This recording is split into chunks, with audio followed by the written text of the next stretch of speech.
Good afternoon. Welcome to my talk. Today I want to share with you our little results on reclaiming proteins from agri-food byproducts for functional food and scaffold for cell and meat culture applications. My name is Huang Dejian. I'm from National University of Singapore, Department of Food Science and Technology. Here I would like to thank the organizer of IAIC, particularly Mr. Michael Fu, for kind invitation and giving me this opportunity to present our work. And as you have heard recently, alternative plotting is the buzzword for quite a while. And because we believe that alternative plotting is the solution to global warming and sustainability. Let's look at our traditional conventional plotting sources, which include dominantly the animal proteins, and then soybean plotting is the major plant plotting, as well as the fish and seafoods. And however, the main issue is that due to the global warming, it is not sustainable to continue consuming animal proteins. And also due to the weather changes, the seafood supply may also be limited.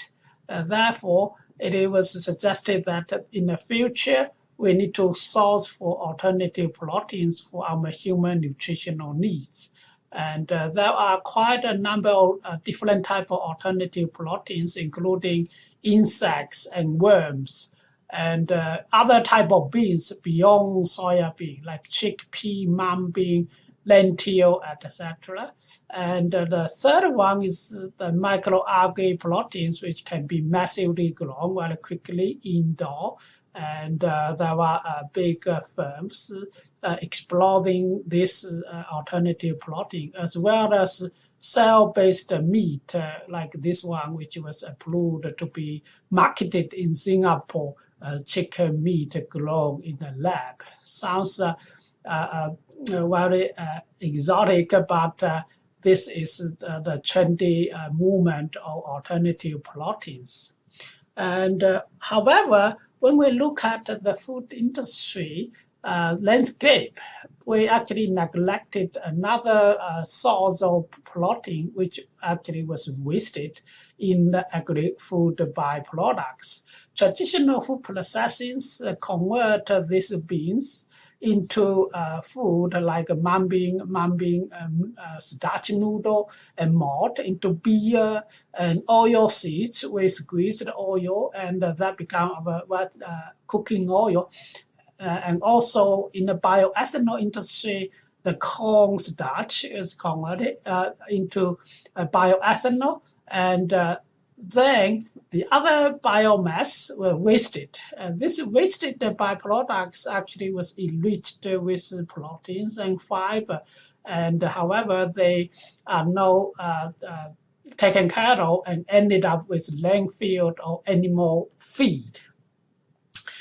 And let's look at one example. For example, like this brewer's spent grain, BSG, or so this brewer's spent grain is generated in the beer brewing industry. And globally, annual amount of protein BSG generated is close to 39 million tons. And it contains 20 to 30% protein, and also the others are fibers. And if we just take these values, and then we can easily calculate, we can claim all the proteins in the waste generated in the sperm, brewer's grain, then we can actually claim 10 million tons of proteins, and if we can actually fully utilize them. And we came up with this simple process, like you take this sperm grain from the blue array, and we actually separate them using a continuous physical separation. We can obtain soluble fiber, protein, and insoluble fiber from the spent grain. Now, these separated ingredients can be utilized for food, particularly functional food. And that's what we did, actually. We valorized this waste or byproducts in the beer brewery spent grains into alternative protein and fiber ingredients. And the idea was we reclaim the soluble fiber and proteins, and then we reformulate it with other plant-based ingredients into the food, functional food that has no glycemic index, because in the beer brewing, the starch was actually extracted. So in a sense, the spent grain is like distarched malt. And so that is come in very handy to make the food that has no glycemic index. And we actually successfully formulated and commercialized this noodle based on this protein and fiber we reclaim from spent grain, and it has zero starch, and but a good amount of protein, as well as the fiber, high fiber content. And because of these compositions, this protein is particularly, this noodle, is particularly good to control glycemic response.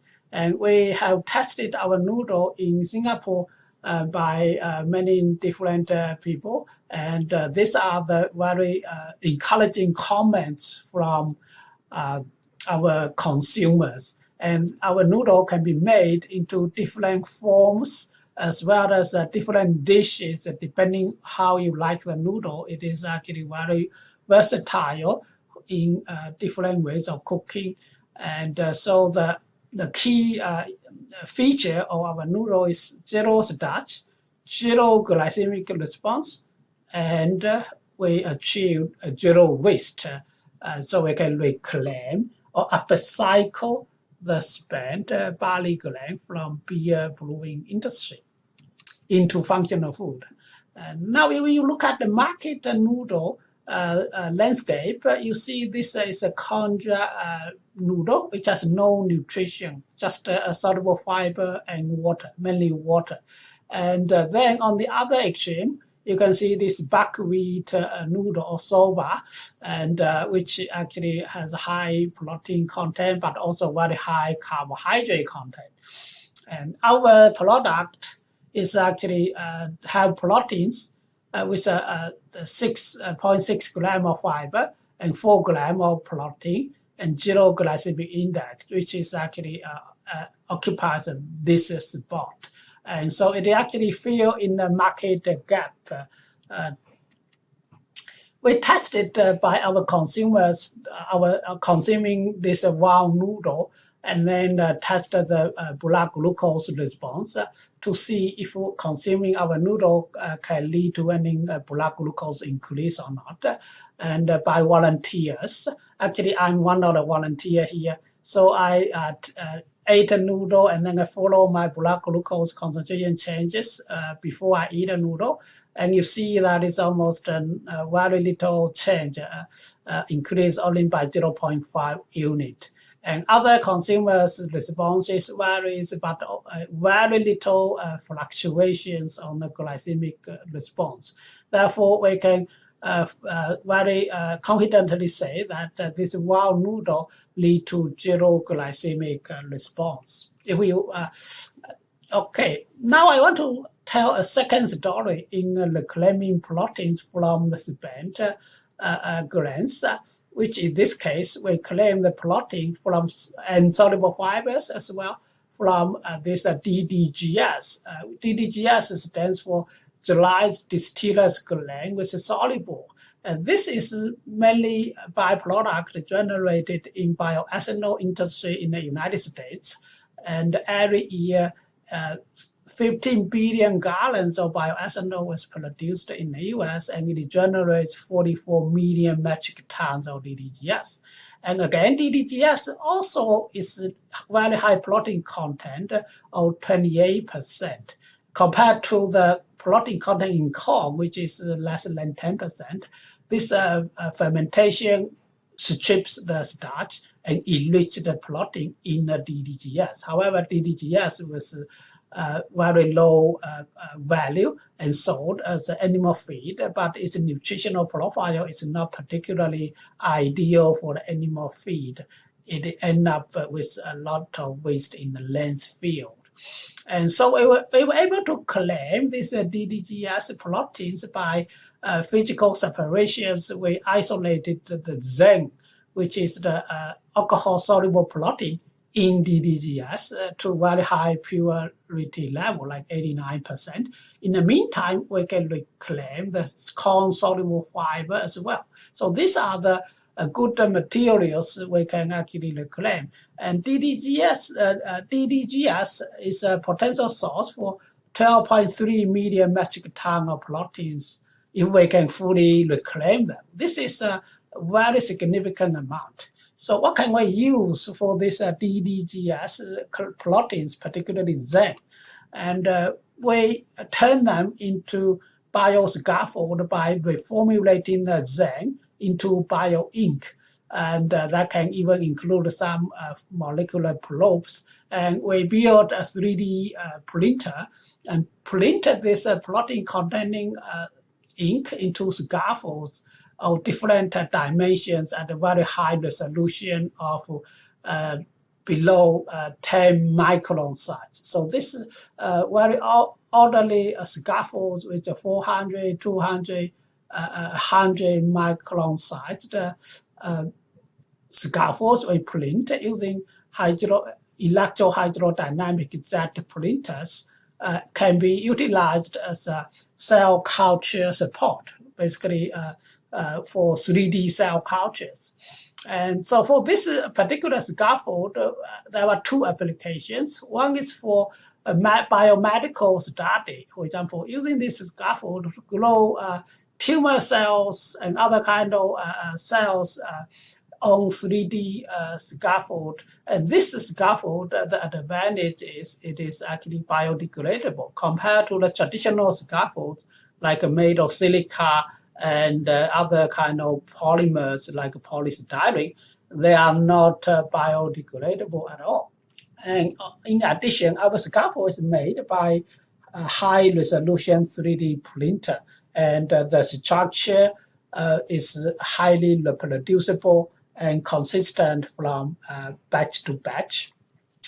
And we published our work a few years ago on the American Chemical Society journal. And so this zinc actually can increase the cytoaffinity and biodegradability of the scaffolds for 3D cell culture applications, and which we demonstrate here, like the scaffold containing zinc can be quickly degraded by the enzyme, and while the scaffolds without proteins degrade very slowly over time.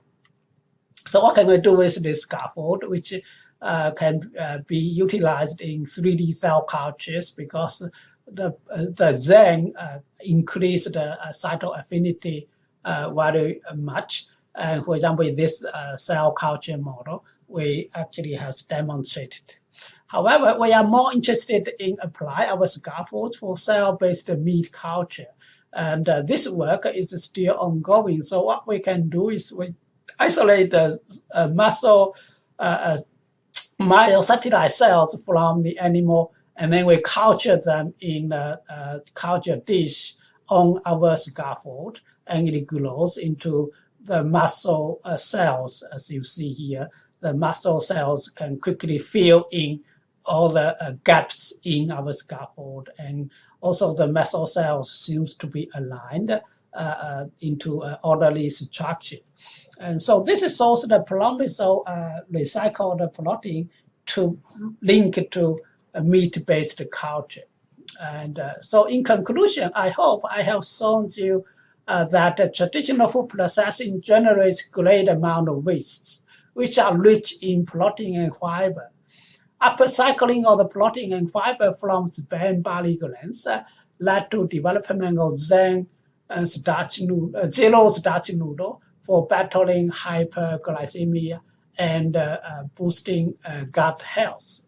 And finally, the protein Zen reclaimed from dried distillers grains with solubles could be applied to 3D bioprinting of scaffolds that can be applied for 3D cell culture of biomedical application and meat culture applications.